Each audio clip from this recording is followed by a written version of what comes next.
ਕੰਮ ਨਹੀਂ ਤੇ ਮੁੰਡੇ ਨਾਲ ਜਾਂਦਾ। अच्छा यानी कि जिस दिन पेशावर नहीं है जी। अच्छा पेशावर नहीं है आप। अच्छा घर में और कौन कौन है आपके पास?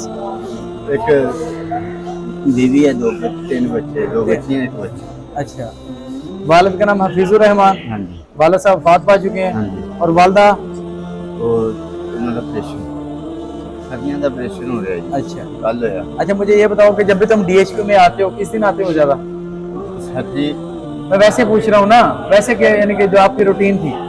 सारे तुसी बेहतर ध्यान दियो इस चीज में कि मेरी अज की हालात।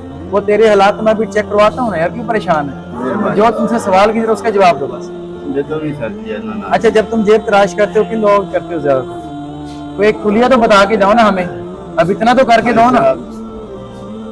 ये छोड़ देना, ये अमल छोड़ दे, हाथ पीछे करे अपना। जो तुमसे सवाल की जरा वो बोले जरा बोले।